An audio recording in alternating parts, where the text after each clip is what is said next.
I think you'll hear some of the same themes resonating all around passion and purpose and doing what it is that you love to do and to try to do it effortlessly. What I found is when you talk to strangers, there's this relatability factor, and because they're not judging you. Oftentimes I think we're so worried about what people think of us, certainly our family and our friends, that they have an expectation of how we should be. But a complete stranger has no idea. They just want to connect and relate to what you're going through. I took a pause and decided that I needed to slow down and let the universe really come at me. And by slowing down, I opened up a window of opportunity for new things to come into my life. So what happened over time is I became a student of happiness. And again, I chuckled at Ralph Singh that talked about happiness and choosing happiness. That you all wake up every day and can decide, am I going to be happy today? Even when you have things that might be sad in your life, you can still choose to be happy in those moments. And again, sometimes I get a lot of grief from friends and family that say, well, how can you always be happy? Like it's something bad. Anyhow, and I said, I'm not. There are times when I'm not, and I'm scared, and there's all kinds of uncertainty, like I said earlier on. But what I decided is I decided to keep a small window. It's kind of like a time clock, but I don't really time myself. And I say, okay, I'm going to feel bad right now because I need to. And the first chapter in my book is called Cry. When I don't know what to do, I cry. I don't know if any of others do that. I don't know what to do, so I cry. And it's sort of this cleansing thing. And then I say, okay, now I'm going to stop complaining. I'm not going to be a victim. And then I have to decide. Decide, and then I declare to the world that I'm going to do it, and then you do what it takes.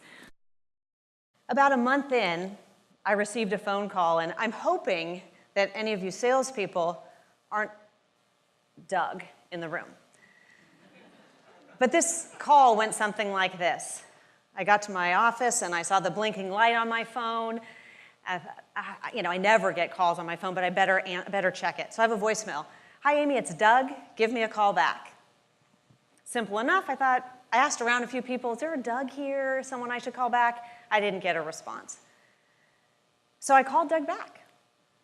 That was my first mistake. And I get this message that says, you've reached mailbox 303. Who does that? Anyhow, I gleefully hung up the phone and said, okay, I checked the box. I called Doug, right? Called him back. Not 5 minutes went by, and I get a call back. Hi, Amy, this is Doug. Thanks so much for calling me back. I was a little creeped out that he knew that I had just called. And I said, great, it's so nice to hear your voice, but who are you? And I said, do you have a last name? He gave me his last name, which thankfully I've forgotten. And then he told me his company name, which I haven't forgotten, but I will protect this company from saying it. And he gave me his company name. And I said, did it ever occur to you to leave your full name and your company name? Because then I would know why to call you back. He said, no, it never occurred to me. Are you kidding me? I was in sales for 25 years, I'm sorry to say, 25 years, and I never did that. And I really never received those kind of calls because I was always the seller, I was not the buyer. And I thought, first of all, I was pretty appalled. And I said, so in other words, you're trying to con me and trick me into calling you back. I said, it doesn't feel so good. So no, I won't do business with you or your company. And then the punchline, he says, how about Tuesday at 9? How many people have an Instagram account? Okay. How many people use Twitter? Okay. How many people have gotten any of their downline folks in your business from social media? Amazing. For those of you in the front, there weren't very many hands behind you, few that were holding up your hands. And why is that? It's so overwhelming. Be different. I'll give you another great example, and I actually wrote about this on LinkedIn, about this particular engagement. And I got a message from somebody, Matt, I think was his name, And he said, it said, Giants Wager. I'm from San Francisco. Giants Wager. It says, hi, Matt, I'm from such and such a company, and your Giants are playing my Red Sox tonight. Could I wager with you, if the Red Sox win, you'll give me 15 minutes of your time, and if the Giants win, I'll send you some memorabilia from the game. Like, that's kind of cool. I'm a sports fan. I can dig it. So I replied back. I said, first, what you don't know, because I don't have it on my profile, is that I'm a huge Red Sox fan. But in the interest of this wager, I will root for the Giants, because they are my home team after all. And I said, I said, by the way, I wear an extra small sweatshirt. So it happened to be, this game happened to be around the same time as the Warriors, right? So the Warriors were playing, big deal in the Bay Area, woo-ha, woo-ha. And people were watching that, but what am I doing? I'm keep checking the scores from the Red Sox-Giants game. And so I kept messaging him through LinkedIn, thinking he would be, and I'm like, 0-0, 0-1, Giants are winning, and I just kept at him, right? It was a game. Giants won. He writes back to me, he says, well, I guess you win. And he said, where will you be on Tuesday? Because I'd like to deliver your sweatshirt.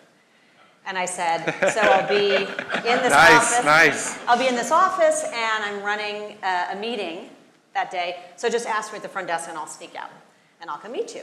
And I said, in fact, because of your creativity and engagement, I said, I'd like 30 minutes of your time. So he asked for 15, said I didn't have to give it if his team lost. His team did lose, but he got 30 minutes. And when he didn't live there, so he had someone in the Bay Area deliver the sweatshirt and a box of cupcakes for the meeting. And so people say, and the other thing is, what he was selling me is nothing I could buy, and he knew it. He just wanted to get insights about the tools that I use as a user of some technology tools. He wanted to know that, so he could then be more intelligent when he went to speak to the buyer within Rovi. So that's a way that works. And you don't always have to give me things, that's okay too. But it was that level of creativity. He thought outside of the box. I had spoken with her 6 months prior, but I remembered, and she never pressured me. She just had introduced herself to me via Facebook, because we had connected on Facebook, on my business Facebook page, and she said, if you're ever interested, let me know. 6 months later, I remembered her because her name is Amy. Anyways, and so I went back to Amy. I know a lot of Amy's these days. I went back to Amy and I said, I think I'm ready. She didn't pressure me, but this was all on Facebook. Then, if any of you, men and women, use Rodan and Fields, right? Skincare line, another direct marketing. And I had someone probe me on Facebook and ask if I was interested. And I said, oh, you could maybe, tell me a little about it, send me something. I was not really interested at the time. And then she sent me some facial that I could do at home or whatever. And that was that. And then she kept peppering me. Do you want, and it was really kind of annoying. A few months later, a different Rodan and Fields person posted some pictures before and after of someone's hands. And I'm not 25 anymore, and hands are things that, I've lived at the beach, and I want my hands to look young. And she had pictures of before and after. I'm like, oh my gosh, those hands look amazing. And this was from a different rep or associate, and I messaged her, and I said, where do I sign up? Because the pictures spoke what she didn't have to tell me. She was just sharing a success story, kind of like you all can share with some of the people that really are benefiting, maybe after this 7-day challenge. Leverage your social selling skills and your social media skills. And then, do you know that today, that same gal, Robin, who lives in Boston, and I live in San Francisco, but I buy from her now, the skincare line, she sent me a text today and said, I hope your talk goes great. That was just a text, right? Found me on Facebook, and now she's like my friend. And so you kind of get out of your head a little bit and into your heart. And I know that Ralph talked about this too. A lot of it is about our heart. We work with people that we care about and that we want to spend time with and that we want to do some business with too. So remember, it doesn't have to be so scary, and I bet a number of you have stories that are similar to that. So I challenge you to go 24 hours without complaining. I know, I heard you chuckle. I see some smiling faces. Go 24 hours without complaining. And if you do, what do you have to do? Reset the clock, exactly. So go 24 hours. And don't just do it to go 24 hours. I dare you, because you're going to find magic, I kid you not, that will come from not complaining for 24 hours. You'll find that when someone else complains and you're like, oh my God, no-fly zone, you can't complain around me because I'm in my 24-hour zone. You will find yourself trying to lift people up. I asked you beforehand maybe an interesting fact from your history that's not as maybe work-related. Not as work-related. So do you want to share that so Sure, people can see your personal side? Okay, so clearly I like to be on stage. So about 5 years ago or so, when I was going through some personal challenges in my life, and I felt like I had just devoted all my life to my children and my marriage, I said, I'm going to do something for me. I've always wanted to be a rock star. So I went online, handy-dandy Google, and I typed in rock and roll camps for adults. Woo, that sounds like exactly. So within 10 minutes, I had signed up for Rock and Roll Fantasy Camp in Dallas, Texas, and I had an opportunity to sing on stage at the House of Blues. Wow, that deserves a clap, I think. So this is nothing compared to that.